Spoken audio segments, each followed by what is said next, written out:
Hi welcome back to my channel. ఈ రోజు కథ మిస్టర్ అండ్ మిసెస్ మూడో భాగాన్ని వినేద్దాం. బైక్ పార్క్ చేసి లోపలికి వచ్చారు నరేష్ గారు. ఆయన రాగానే బిర్యానీ తింటూనే విషయం చెప్పింది సునీత. ఎలా ఉన్నావు తల్లి? ఆప్యాయంగా అడిగారు. బాగున్నాను నాన్న, మీరెలా ఉన్నారు? ముందు తమ్ముడి విషయం మాట్లాడుకుందాం నాన్న అని బిర్యానీ ప్లేట్ పట్టుకుని తండ్రికి ముద్ద పెట్టి కూర్చుంది. ఇంకా నాన్న ఎక్కడికి వెళ్ళరు, ఇక్కడే ఉంటారు, కాస్త స్థిమితంగా తిను అన్నాడు. నీకు కుళ్ళురా నేనంటే? రాగానే ఆడపడుచు లాంఛనాలు బంగారం అడిగాను కదా, అందుకే నీకు కోపం. మరి రాగానే ఎలా ఉన్నావని అడుగుతావా, లేదంటే నీ కోరికల చిట్టా చెబుతావా?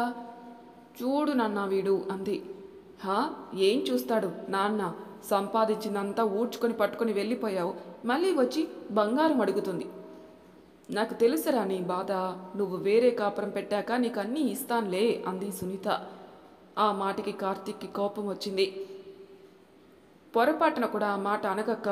ఉన్నది ముగ్గురు, వేరే కాపురం ఎందుకు? వచ్చిన అమ్మాయి ఆ మాట అన్నా సరే అస్సలు ఊరుకోను. ఇలాంటి మాటలు ఎన్ని వినలేదు. ముందు ఇలానే అంటావు, పెళ్ళాం రాగానే మారిపోతావులే అంటుంది. వచ్చిన అమ్మాయిని ఎలా మార్చుకోవాలో నాకు తెలుసక్క అని తండ్రి వైపు చూసి, మోహన్ గారు కాల్ చేశారు నాన్న, నిశ్చితార్థం పెట్టుకుందామంటున్నారు, మీరు రాగానే ఫోన్ చేయమని చెప్పారు. అర్థమైందిరా, సంబంధం ఎలానో ఓకే అయింది కదా, ఇంకా లేట్ చేయడం ఎందుకు? పూజారి గారికి ఫోన్ చేసి విషయం చెప్పి ముహూర్తం పెట్టమని చెబుతాను, సరేనా అన్నాడు. ఫోన్లో ఎందుకండి, అందరం కలిసి గుడికి వెళ్దాం, ఎలానో అమ్మాయి వచ్చింది కదా, నిశ్చితార్థంతో పాటు పెళ్లి ముహూర్తాలు కూడా పెట్టించేద్దాం. సరే, సాయంత్రం 4 గంటలకి పూజారి గారి ఇంటికి వెళ్దాం, సరేనా? సరే అండి అని లోపలికి వెళ్ళింది సుమిత్ర. ఫ్రెష్ అవి బయటకు వచ్చింది సమీర. సరోజ గారు ఇచ్చిన కాఫీ కప్ తీసుకుని తన చిన్న గార్డెన్లోకి వచ్చి చైర్ వేసుకుని కూర్చుని ఫోన్లో సాంగ్స్ పెట్టుకుని కాఫీ ఆస్వాదిస్తూ మ్యూజిక్ ఎంజాయ్ చేసింది. ఏవండి అంటూ పరుగున బయటకు వచ్చింది సరోజ. బైక్ క్లీన్ చేసుకుంటున్న మోహన్ గారు సరోజ అంత కంగారుగా రావడం చూసి, ఏమైంది సరోజ అన్నాడు. అన్నయ్య గారు లైన్లో ఉన్నారండి, అదే నరేష్ అన్నయ్య గారు, మాట్లాడండి అని ఫోన్ ఇచ్చింది. చెప్పండి నరేష్ గారు అని అడిగాడు. 2 రోజుల్లో నిశ్చితార్థానికి ముహూర్తం పెట్టాం, నెక్స్ట్ వీక్ పెళ్లి ముహూర్తాలున్నాయి.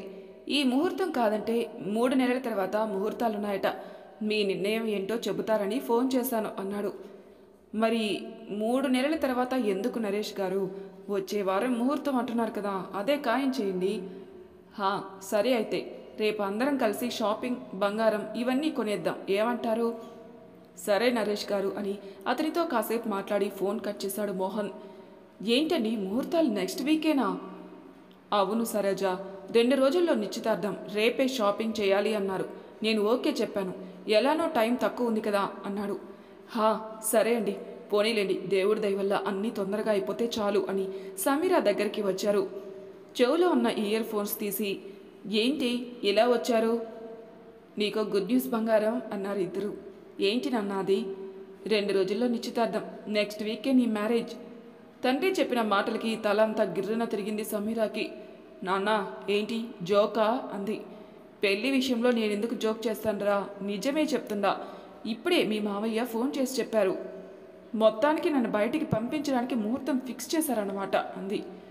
ఏంటి ఆ మాటలు అని కూతురు నెత్తిమీన ఒక్కటి వేసి, కాస్త వంట నేర్చుకో, ఏంటి పని కూడా నేర్చుకో, అక్కడికి వెళ్ళాక ఏ పని రాదు అంటే నీతో పాటు మమ్మల్ని తిడతారు, రావే వంట నేర్పుతాను అంది.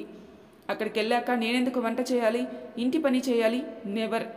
ఈ సమీరా ఇలాంటి అమ్మాయి కాదు, చాలా డిఫరెంట్ పర్సన్, నచ్చింది చేస్తుంది, నచ్చకపోతే వదిలేస్తుంది అని ముందున్న జడని స్టైల్గా వెనక్కి వేసి చెప్పింది.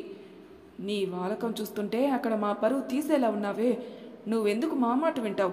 నీ మొగుడే నీకు బుద్ధి చెబుతాడు, అప్పుడు కుదురుతుంది నీ తిక్క అని లోపలికి వెళ్ళింది సరోజ.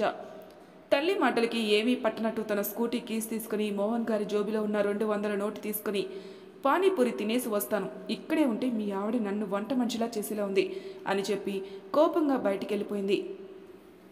ఏంటండి అది మళ్ళీ ఎక్కడికి వెళ్తుంది? లోపల నుండి అరుస్తూనే బయటకు వచ్చింది సరోజ. వచ్చేస్తుందిలే, తన ఫ్రెండ్స్ దగ్గరికి వెళ్ళింది, ఎందుకు నీకు అంత కోపం? తనతో నేను మాట్లాడతాను, పద లోపలికి అని సరోజాని తీసుకుని లోపలికి వెళ్ళారు. కావ్య మహిళతో బయటికి వెళ్ళిన సమీర పానీపూరి తిని ఇంటికొచ్చి ఆ నైట్ భోజనం చేయకుండానే నిద్రపోయింది. టైం 12 అవుతోంది. చూడు, నువ్వు నా మాటకి విలువ ఇస్తేనే నా భార్యగా ఉంటావు, లేదంటే నువ్వు మీ ఇంటికి వెళ్ళిపోవచ్చు. నేనేం చేశాను అని నాతో అలా మాట్లాడుతున్నారు మీరు? మనం సపరేట్గా ఉందామంటున్నాను. అది తప్ప అంది కోపంగా. సపరేట్ ఎందుకు ఉండాల్సిన అవసరం ఏముంది? మీ ఇంట్లో వాళ్ళకి సేవలు చేయాల్సిన అవసరం నాకు లేదు అంది. నిన్ను అంటూ కోపంగా ఆమె చెంపపై కొట్టాడు. అమ్మా అంటూ ఉలిక్కిపడి లేచింది సమీర తన ఒంటికి పట్టిన చెమట తుడుచుకుని. దేవుడా, ఇదంతా కలనా? బాబోయ్, కలలోనే ఆ కార్తీక్ నన్ను కొట్టాడంటే రియల్గా అయితే ఏం చేసేవాడు? చంపినా చంపుతాడు అనుకుని మంచం దిగి బయటకొచ్చి మోహన్ గారి రూమ్కి వెళ్ళింది. వాళ్ళు నిద్రపోవడం చూసి డిస్టర్బ్ చేయడం ఎందుకని బయట గార్డెన్లోకి వచ్చింది. చల్లని గాలి తన శరీరాన్ని తాకగానే ఊపిరి పీల్చుకొని అక్కడే ఉన్న చైర్లో కూర్చుంది. నిద్ర పట్టలేదు. కార్తీక్తో తన లైఫ్ ఎలా ఉంటుందో అని తనలో తానే ఆలోచించుకుని ఎప్పటికో నిద్రలోకి జారుకుంది. తెల్లవారింది.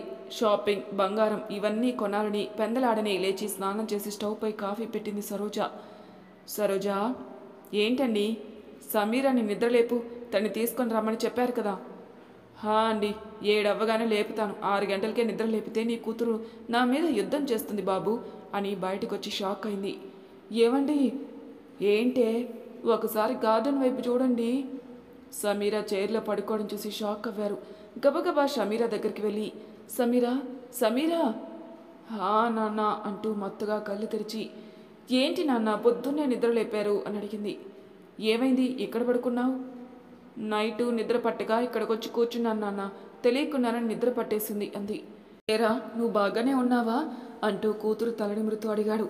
హా నాన్న అంటూ తండ్రిని పట్టుకొని, నాకు నిద్ర సరిపోలేదు, ఇంకా పడుకోవాలి అంది. పడుకునే ఛాన్స్ లేదు, ముందు నువ్వు తొందరగా రెడీ అవ్వు. ఎందుకు? షాపింగ్ చేయాలి కదా, అందుకు. నేను రాను అంది. నువ్వు రాకపోతే మీ ఆయన వచ్చి నేను తీసుకుని వెళ్తాడు నవ్వుతూ అంది సరోజ. తల్లి మాటలకి కోపంగా చూసి, నా మీద మీ ఇద్దరు బాగా కక్ష కట్టారు, చెప్తా మీ పని అని తన రూమ్కి వచ్చి బెడ్ మీద వాలింది. నిద్ర మామూలుగా రావడం లేదు. ఇష్టం లేకపోయినా బలవంతంగా పైకి లేచి ఫ్రెష్ అవ్వి ఎల్లో కలర్ చుడిదార్ వేసుకుని తన కర్లీ హెయిర్ ఆ క్లిప్ పెట్టి వదిలేసి బయటికి వచ్చింది. ముగ్గురు టిఫిన్ చేసి షాపింగ్కి బయలుదేరారు. డార్క్ గ్రీన్ కలర్ షర్టుపై బ్లాక్ కలర్ ప్యాంట్ వేసుకొని ఇన్షర్ట్ చేసి స్టైల్గా రెడీ అయ్యాడు కార్తీక్.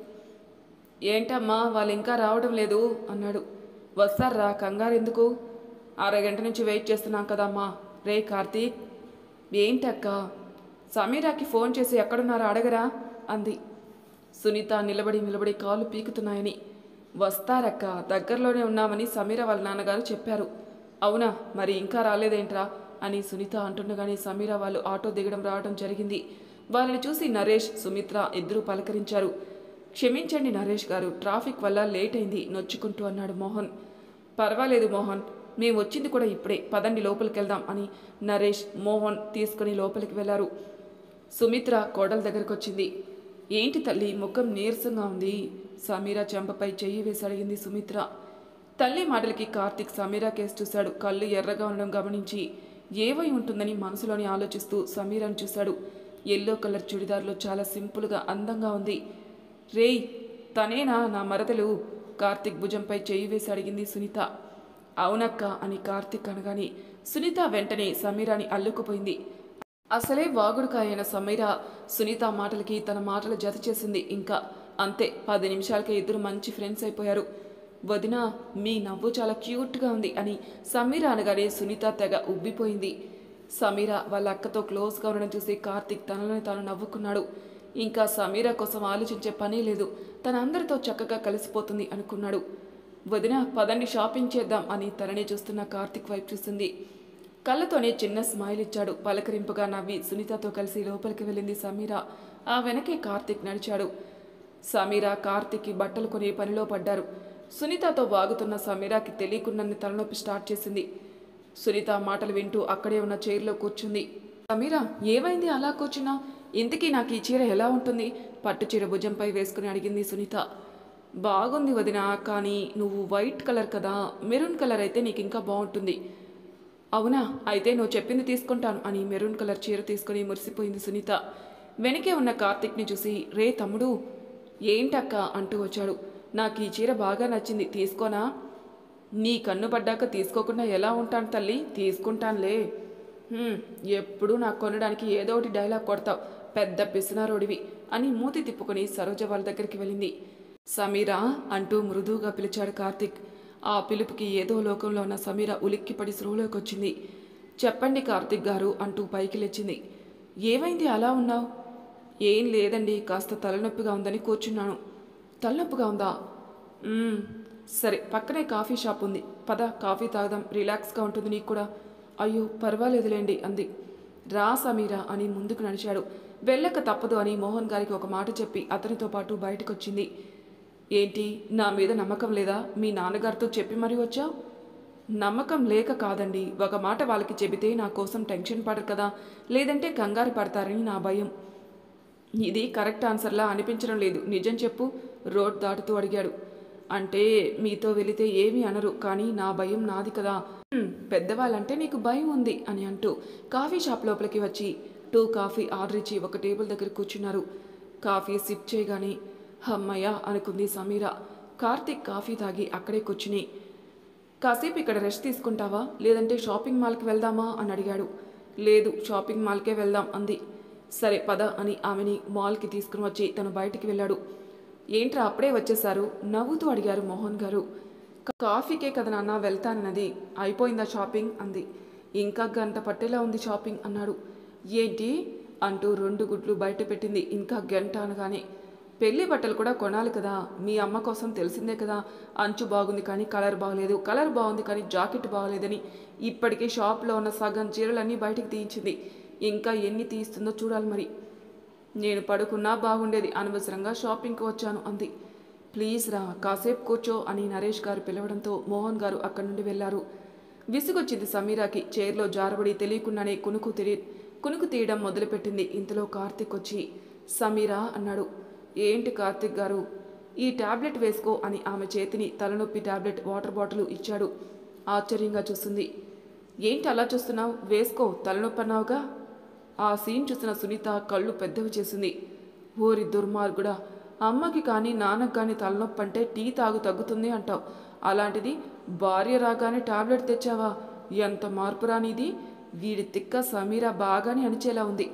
వీడిని 3 చెరువైన నీళ్లు ఖచ్చితంగా తాగిస్తుంది అనుకుంది. ఆమె చేతిలో ఉన్న వాటర్ బాటిల్ తీసుకుని తను తాగి పక్కనే ఉన్న చైర్ లాక్కుని సమీర పక్కనే కూర్చున్నాడు. ఎందుకో ఏదో తెలియని భయం కొత్తగా అనిపించింది తనకి. అతను పక్కన కూర్చోగానే తెలియని కంగారు మొదలైంది.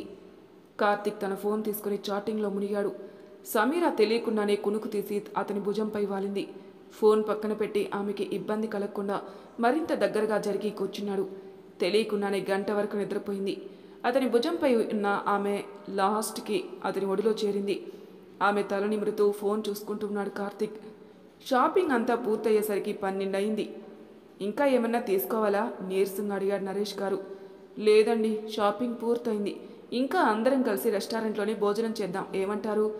చిరునవ్వుతో అడిగింది. అడగాల్సింది నన్ను కాదు, నీ కొడుకుని. అసలే డబ్బంటే ప్రాణాలతో లెక్కవాడికి. అది నిజమే అండి, ఎంతకీ వాడెక్కడా అని చుట్టూ చూసి ఒక మూలన చైర్లో కూర్చుని సమీరాని తన ఒడిలో పడుకోబెట్టుకున్న కార్తిక్ని చూడగానే షాక్ అయింది సుమిత్ర. ఏవండి చూడండి వాడు, కార్తిక్ వైపు చూపించింది. నరేష్ గారు కూడా వాళ్ళిద్దరినీ అలా చూసి ఆశ్చర్యపోయారు. నేను చూస్తుంది నీ కొడుకునేనా? ఏమో అండి, నాకే అదే అనుమానంగా ఉంది కదా, సేమ్ డౌట్ అని ఇద్దరు కార్తిక్ దగ్గరికి వెళ్ళారు. మరి తర్వాయి భాగంలో ఏం జరుగుతుందో నెక్స్ట్ ఎపిసోడ్లో తెలుసుకుందాం. అంతవరకు నా ఛానల్ సబ్స్క్రైబ్ చేయని వాళ్ళు ప్లీజ్ సబ్స్క్రైబ్ చేసుకోండి, లైక్ చేసి షేర్ చేయండి, మీ అభిప్రాయాలు నాకు కామెంట్ రూపంలో తెలియజేయండి. Thank you for listening.